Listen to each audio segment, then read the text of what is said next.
Hey guys, yours truly, Kevin Grace, reporting to you from Memorial Park Cemetery in Tulsa, Oklahoma. I'm here to pay my respects to a comedian that some of you still may remember. His name, Sam Kinison.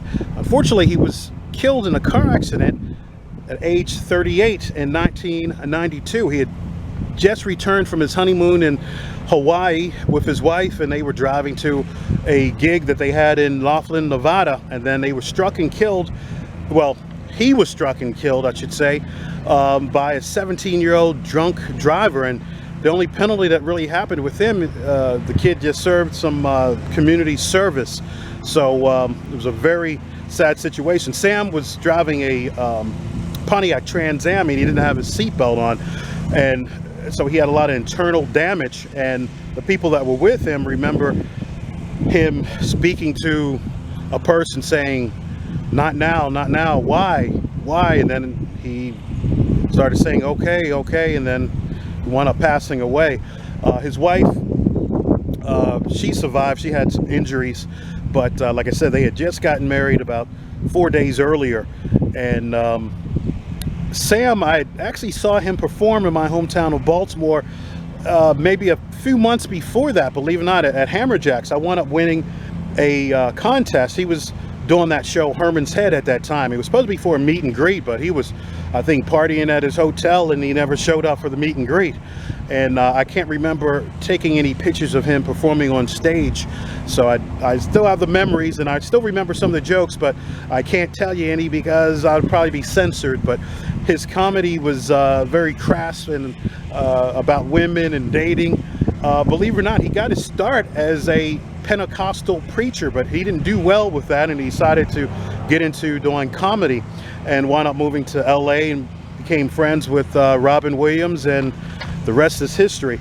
Did several different movies, and so you can check those out on YouTube. But as I mentioned, he's buried right here. And in 2011, a strange thing came out that Sam had fathered a child with the wife of his best friend, his opening act, Carl LaBeouf. Ironically, Carl was paying child support for the daughter for like 13 years, so they wound up doing the DNA test. He and his wife had split, and you know, he's still paying child support, so that was a sad situation. But anyway, one of the crazy other episodes, part of the Sam Kinison legacy. As you can see on the headstone, it says, "In another time and place he would have been called Prophet Sam Kinison." But like I said, you can go on YouTube and see some of his different stand-up routines and all. I guess some of them be pretty bleeped. You have to fill in the what the missing words are. But anyway, he's buried next to his brother, and his father was a minister, Pentecostal minister, same name, Samuel, well, Earl Kinison. But anyway, come pay your respects to the great Sam Kinison. If you like this video, please subscribe down below, and feel free to leave any comments about Sam. Outlaw comedian Sam Kinison was killed in a car accident 10 days ago, and today he was buried in Oklahoma. Kinison's family, of course, is devastated. His bride of 1 week, Malika, and his brother were at the scene of the accident. Malika was badly hurt. Now, for the first time, they talk about the tragedy. Rick Kirkham with our report. I just remember them pumping him. It's kind of hard to go into. There was a release, and I just felt he was just so happy to go. Sam Kinison was just beginning a new life when he was killed following a head-on collision between his car and a pickup truck driven by a 17-year-old man police suspect had been drinking. The tragic end of the world's loudest comedian came just 6 days after he had wed longtime companion Malika Sori. Malika was critically injured in the accident that claimed her husband's life and is now forced to wear a full-body brace. Malika says she had waited 5 long years for that special trip down the altar. That was the best day of my life, because I was bound and determined to marry that man. Having met at the Comedy Store in Los Angeles several years ago, Sam Kinison and Malika were inseparable. Malika, on the right, and her sister Sabrina became part of Kinison's onstage routine. They were also featured in Kinison's music videos. But Malika was much more than just a backup for Kinison's act. She was the only stability in the life of a man who fought everything he disliked and spoke out on anything that came to mind. So they're writing the Bible, they're going, oh, God, we can't write this. Kinison's famous screams were not born of comedy, but rather of ministry. His brother Richard says it was he who had taught Sam how to scream, and Sam used that scream in the early 1970s to preach the Word of God. I screamed at God at the top of my lungs, because that's how much I believe in Him. Amen. That's how. But Reverend Kinison eventually grew tired of the pulpit, only to find renewed interest in screaming at crowds on the comedy circuit. Oh, I cheated on her a little bit, sure. One night stands, nobody knew, but I didn't have to go to federal prison.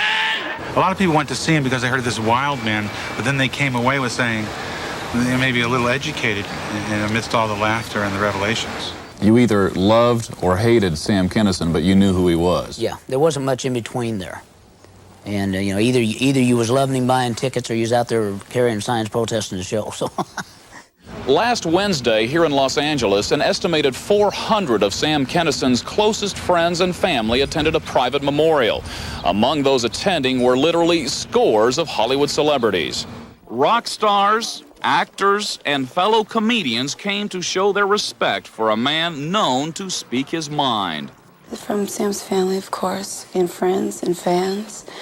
I mean, it's unbelievable the support I've been getting from everybody. And it's getting me by a lot. The final services for Sam Kinison were held here in Tulsa, Oklahoma, the home of his mother. Those services, which lasted 2 hours, took place in this church, which ironically is the same church where Sam himself was a preacher years before he turned comedian. Kinison's mother, along with several hundred friends and relatives, said their goodbyes in hand-clapping, Bible-thumping style. The familiar Kinison scream eerily emanating from the church now and then, but this time through the mouth of Kinison's brother, Richard, who presided over the funeral.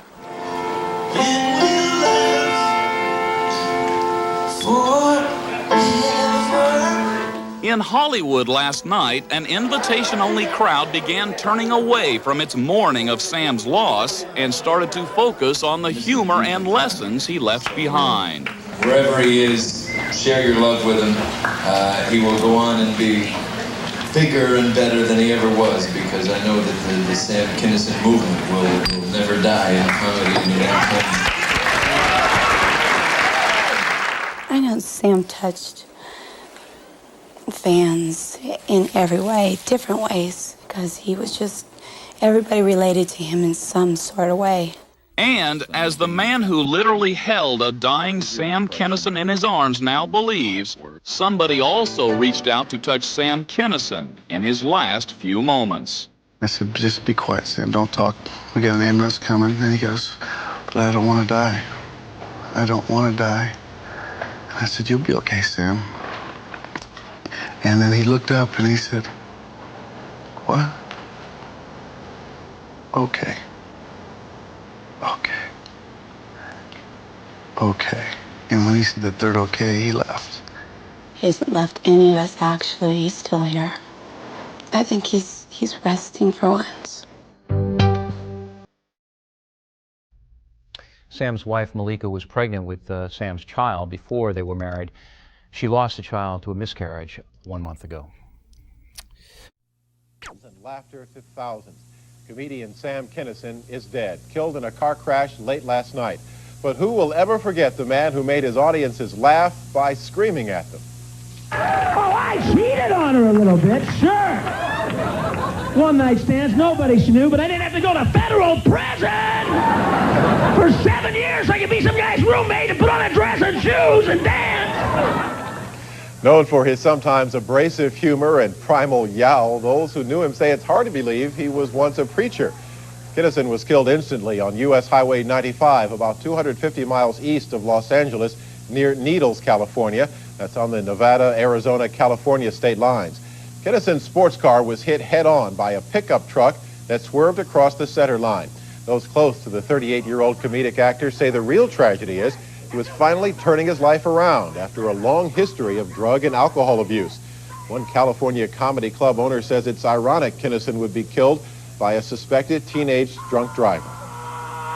And here's Sam, who's lived this wild life, you know, sober as can be, driving along, minding his own business, and whammo, two drunk kids come out and slam into him. It's a horrible, horrible thing. The 17-year-old truck driver is being held tonight on manslaughter charges. Kinison's wife of just 6 days was also hurt in the crash. Her injuries, though, are not life-threatening. Mike? Let's stay with that theme. And while colleagues and fans remembered Kinison tonight, the jokes rolled on at Royal Oaks Comedy Castle, they say, as Kinison would have wanted. Mark Ridley has been running this successful comedy club for 13 years now, but he admits he's made a few mistakes along the way, like the time he turned down a chance to book an up-and-coming comic named Sam Kinison because he thought Metro Detroiters weren't ready for the man's unique brand of humor. He was the kind of guy that when everybody else was doing the standard, you know, joke, punchline, he was experimenting, and it showed in his act. And comedy fans like those at Ridley's Club tonight quickly came to like Kinison's act. At least most of them did. To be honest, I think he was a little obnoxious. Well, he kind of opened the door for a different kind of comedy. People weren't so subdued, and they were more aggressive to do loud and obnoxious things. Fred Greenlee, the headliner at Ridley's Club this weekend, started out with Kinison in Texas in the early 80s and worked with him as recently as last fall.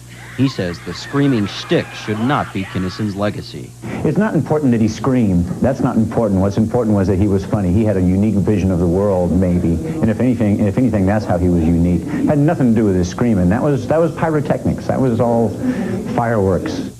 Greenlee also recalls the day Kinison's brother died that the comedian went on stage that night and did his regular routine.